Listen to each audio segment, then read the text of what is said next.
Most people think buying a house is always a smart financial move. But what if the numbers actually say the opposite? Today we're breaking down the hidden cost almost nobody talks about. In 2026, buying a house might actually be one of the fastest ways to destroy your monthly cash flow.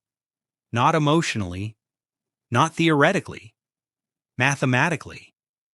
Because right now, in many cities, owning the exact same home could cost you 40% to 90% more per month than renting it. And the strange part? Most people buying today have no idea this is happening. They're following rules that worked in 2012, not 2026. Today, I want to show you something I call the housing illusion. And understanding this one concept could literally save you hundreds of thousands of dollars over the next 15 years. But before we get into the math, we need to understand why this decision suddenly got so much harder. Because if buying a home feels impossible right now, you're not imagining it.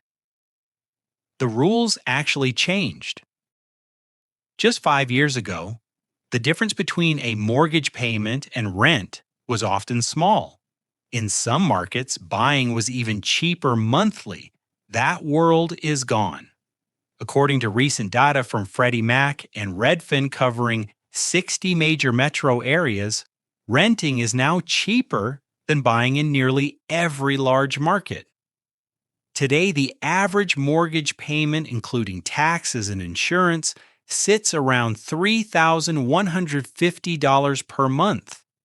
Meanwhile, the average rent for a comparable property is about $2,250. That's roughly a 40% premium just to own the exact same property. In expensive cities like Seattle or Boston, that gap can exceed 85%. Same size home, same neighborhood, sometimes nearly double the cost. This isn't just a temporary fluctuation. This is a structural shift that requires a completely different strategy, which leads us to the first hidden danger, something I call overbuying pressure. Historically, renters spent about 24% of their income on housing, tight but manageable. Today, many new homeowners are spending 38% to 45% of their income on mortgages. That's not just a lifestyle change. That's a cash flow transformation. Because when you buy today, you're not just changing your address. You're agreeing to permanently shrink your financial flexibility. A much bigger portion of your paycheck disappears before you even see it. And at this point, someone always says, "But Bean, that extra money is building equity." And this is where we need to pause.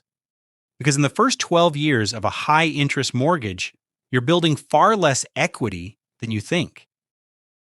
Most of your payment isn't saving, it's servicing debt. We'll break down exactly how much in a minute, but first, quick favor. If you like breakdowns that focus on numbers instead of hype, consider subscribing. I don't sell courses. I don't run masterminds. I just analyze financial decisions using data. If that helps you think clearer, that's all I'm trying to do here. All right. Let's get back to the number that changes everything. Unrecoverable cost. The biggest myth in personal finance is this phrase: rent is throwing money away. You've probably heard it from real estate agents or relatives who bought homes decades ago. The idea is renters lose money while owners build wealth. But in 2026, the smarter comparison is something different. How much money disappears forever in each scenario? Unrecoverable cost is exactly what it sounds like. Money you spend that never comes back. It buys you shelter for 30 days. Then it's gone forever. It does not increase your net worth. For renters, this is simple. Rent is unrecoverable. Renter's insurance is unrecoverable. That's basically it. If you pay $2,250 monthly, that money is gone after each month. Clear, transparent, painfully obvious. But homeowners also have unrecoverable costs. They're just harder to see. Hidden inside mortgage structures and irregular expenses. And right now, for many buyers, those hidden costs are actually higher than total rent. Let's look at the ownership side. If you buy a home today, several costs function exactly like rent. Property taxes, and money paid to the government you never see again. Home insurance, more expensive than renter's insurance, gone. Community association fees, gone. Maintenance and repairs, definitely gone. And the biggest one, mortgage interest. This is simply the fee you pay the bank for borrowing money. It doesn't build equity. It doesn't reduce principal much early on. It's profit for the lender. When you add these together, taxes, insurance, maintenance, and interest, you get something important. Your owner's equivalent rent. If that number exceeds what it would cost to rent the same property, then financially speaking, buying is the weaker wealth-building decision, even if the house rises slightly in value. Because if your monthly burn rate is much higher, appreciation may never catch up. At this point, someone usually says, "But eventually I pay off the loan." True. But most people don't stay in one house for 30 years. The average stay today is closer to 9 years. And this is where people get trapped because of something called amortization. In early years of a 6.8% mortgage, your payment split can look shocking. Instead of 50-50 principal and interest, it might be closer to 75% interest and 25% principal. Meaning for every dollar you send the bank, 75 cents disappears permanently. Functionally, that's rent paid to a lender. If you sell after 8 years, you may have mostly paid interest while taking on all ownership risks. And speaking of risk, let's talk about the silent return killer. Maintenance. You may have heard the 1% rule. Budget 1% of home value yearly. In today's environment, that's optimistic. Material and labor costs have surged. Many analysts now suggest closer to 2.5% annually long term. On a $620,000 house, that's about $15,500 per year. Around $1,300 monthly, that money produces no return. It simply prevents the house from falling apart. If your rent versus buy math ignores this, the comparison isn't accurate. But the most overlooked cost isn't taxes or repairs. It's opportunity cost. Let's say you put $124,000 down on that $620,000 home. That money is now locked in the property, not invested, not compounding. If invested in a diversified index fund earning a conservative 6.5%, that could generate about $8,000 annually. That's roughly $670 monthly of lost potential growth. Add that to the extra mortgage cost versus rent, and the gap gets bigger. Financial educators like Ben Carlson and authors of books like A Random Walk Down Wall Street often stress this. Housing is a concentrated investment with high carrying costs. Stocks are diversified with lower maintenance. You must compare both fairly. Let's make this concrete. Let's compare buying versus renting a $620,000 property. Buyer scenario: 20% down equals $124,000. Loan equals about $496,000. At 6.8%, principal and interest approximately $3,234 monthly. Property tax approximately $720. Insurance approximately $240.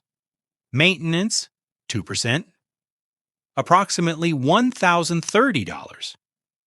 Total monthly outflow about $5,040. Now let's separate recoverable versus unrecoverable. In early years, maybe $520 goes toward principal. That means roughly $4,520 monthly is unrecoverable. Interest, tax, insurance, maintenance. Now, renter scenario. Same home rented for about $3,200. Renter insurance may be $35. Total unrecoverable, about $3,235. So what just happened? Owner burns about $4,520 monthly. Renter burns about $3,235. That's about $1,285 more per month lost by owning. And we haven't even included the down payment investment advantage. If the renter invests that $124,000 and earns 6.5%, that's another $670 monthly advantage. Now, the effective financial gap exceeds $1,900 monthly. This is usually when someone says, but housing always goes up. Yes, historically it does. But economist Carl Case, co-creator of the famous housing index, showed long-term housing growth often stays close to inflation after costs. Most wealth from housing comes from leverage and forced saving, not extraordinary price growth. But here's the twist. Even if renting wins mathematically, most renters still lose financially. Not because of math, because of behavior. The advantage of renting depends on one dangerous assumption, that you invest the difference. If the owner pays $5,040 and renter pays $3,200, that leaves about $1,840 monthly. To win financially, the renter must invest that consistently, not spend it, not upgrade lifestyle, not let it drift away. They must treat investing like a mandatory bill. But most people don't. This is why ownership's biggest advantage isn't appreciation. It's forced discipline. Mortgage payments force saving. Rent requires voluntary saving, and voluntary discipline is harder. So here's the key phrase. Rent isn't a waste if you invest the difference. If you're renting because prices are high, that can be smart. But only if you execute the second half. Automation. If you save $900 versus ownership, automatically invest $900 monthly. Make it disappear before lifestyle inflation eats it. Over 12 to 18 years, this discipline can outperform many ownership scenarios. You build liquidity, flexibility, diversification. You essentially become your own asset manager. Now, does this mean never buy? Of course not. Everybody wants to own property. But we should be honest about why people buy. Usually not maximum ROI. Buying makes sense when you plan to stay long-term, because transaction costs are brutal. Agent fees, transfer taxes, closing costs, often 7 to 11% total. To justify those costs, staying at least 8 to 12 years usually makes more sense. Buying also makes sense for stability. If rents rise rapidly, locking fixed payments provides predictability. And there's lifestyle value, freedom to customize, stability, control. Housing is first a lifestyle purchase, second, an investment. Problems happen when lifestyle choices get justified with bad math. Don't say, I'm buying this to maximize wealth. Say, I'm buying this because I want the lifestyle and accept the cost. That's clarity. So, how should you decide? Here's a simple framework. If you're in expensive markets like San Diego or Miami, where price to rent ratios are high, renting and investing often wins mathematically. If you're in areas where homes cost maybe 14 to 18 times annual rent, buying becomes more competitive. But everywhere, run one calculation: unrecoverable cost comparison. Find a property. Estimate ownership unrecoverable costs. Compare to rent. If ownership costs more, you're paying a lifestyle premium. Then ask, is it worth it? Only you can decide. Let's end with the core takeaway. The housing trap happens when people buy due to pressure or outdated advice, then become cash poor while slowly building equity. Today's higher rates and stubborn prices change the math. But remember, renting only wins if disciplined. Renters who spend the difference lose. Renters who invest the difference win. Owners who overextend lose. Owners who buy below their means and stay long-term often win. There is no universal right choice, but there is a universal right method. Count the unrecoverable costs. Stop comparing mortgage payments to rent. Compare interest, taxes, and maintenance to rent. That's the real comparison. If you recently bought, I'm curious. What surprised you most? If you rent, are you investing your savings? Share your numbers below. Real examples help everyone make better decisions. And if this helped you think differently about housing, share it with someone stressed about buying right now. It might save them from a very expensive mistake. If you found this breakdown helpful, make sure to hit the like button so more people can see it, and subscribe to the channel so you don't miss the next videos. Thanks for watching. I'm Bean Capital. I'll see you in the next one.